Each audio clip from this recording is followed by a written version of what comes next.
এই মুহূর্তে রাজ্যের আরও একটি গুরুত্বপূর্ণ খবরের দিকে নজর রাখতে হচ্ছে। মালদা জনসভা থেকে অভিষেক ব্যানার্জি হুমায়ুন কবিরের বাবরি মসজিদে টাকা দান করতে বারণ করছেন সাধারণ মানুষকে, কেননা মসজিদের নাম করে কিছু টাকা ইনকাম করে নেবে, এমনই মন্তব্য করেন অভিষেক ব্যানার্জি। 2019 সালে বিজেপির ক্যান্ডিডেট ছিল হুমায়ুন কবির। অপরদিকে সোশ্যাল মিডিয়ায় পাল্টা আক্রমণ হুমায়ুন কবির বলেন, তৃণমূলে এখন যে সমস্ত নেতারা রয়েছে বেশিরভাগই বিজেপি থেকে আসা।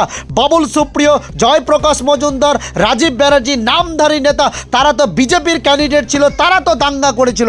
অভিষেক ব্যানার্জি কেন তাদের নিয়ে মুখ খুলছেন না? তবে কি 26শে বিধানসভা নির্বাচনে তৃণমূলের কাঁটা হতে চলেছে মালদা মুর্শিদাবাদে হুমায়ুন কবির? আপনারা মন্তব্য বা কমেন্ট করে জানান। ক্যান্ডিডেট ছিল, সে বাবরি মসজিদ করেছে।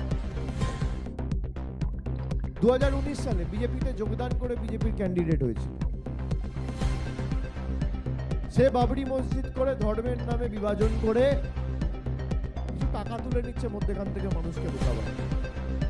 এক পয়সাও দেবেন না, গরিব মানুষকে সাহায্য করুন, কোরআনে লেখা রয়েছে। এই যে একটা গরিব ছেলেকে আমি বলছিলাম গীতা পাঠ অনুষ্ঠানে মেরেছে, আমি তো একজন হিন্দু। বিজেপির একটা নেতাকে জিজ্ঞেস করুন, ভগবত গীতা পড়েছিস? ভগবত গীতা পড়েছিস? গীতার একটা শ্লোক বলতে পারবে? আমি ভগবত গীতা পড়েছি। ভগবত গীতার 5ম অধ্যায় 18 নম্বর শ্লোক, শ্রীকৃষ্ণ স্বয়ং বলছে, বিদ্যা বিনয়া সম্পন্নে ব্রাহ্মণী গবি হস্তি সুনিচৈবা স্বপাকে চা পণ্ডিতা সমদর্শনঃ। তার মানে ভগবান শ্রীকৃষ্ণ স্বয়ং বলছেন যে একটা কুকুরের মধ্যে, একটা বিড়ালের মধ্যে, একটা পিঁপড়ের মধ্যে, একটা গাছের মধ্যে, একটা পোকার মধ্যেও আমি বিরাজমান, সবার মধ্যে আমি রয়েছি। আর সেই গীতা পাঠ অনুষ্ঠানে বিজেপির নেতারা একটা সংখ্যালঘু ভাইকে পিটিয়ে মারছে। আপনি ভাবুন, এরা নাকি হিন্দু ধর্মের ধারক আর বাহক।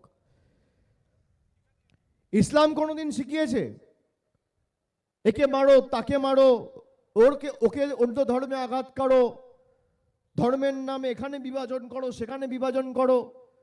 কোনো ধর্ম কোনোদিন বিভাজনের কথা বলে না। এই বাংলা সাম্প্রদায়িক সম্প্রীতির পূর্ণ ভূমি। এই বাংলা আর যাই হোক বিজেপির বিভাজনের কাছে কোনোদিন নতি স্বীকার করবে না। যারা বিজেপির সাথে ডিল করে মানুষকে সমস্যার মুখে ফেলতে চেয়েছে, আগামী দিন কিন্তু এদের কঠোর শিক্ষা দিতে হবে ভাইয়েরা, আপনারা কথা দিচ্ছেন। আর যারা বাইরে রয়েছেন সমাজ মাধ্যমে আমার কথা শুনছেন, আমার বিনীত অনুরোধ থাকবে, এই লড়াই বাংলার মাটিতে বিজেপিকে শেষ করার লড়াই। বিজেপির শেষের শুরু এই বাংলার মাটি থেকে হবে। আপনি মিলিয়ে নেবেন, এখানে ক্যামেরা আছে, আমি বলে যাচ্ছি। 2029 এদের গল্প শেষ।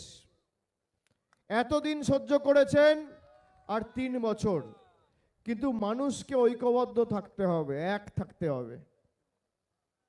আমাদের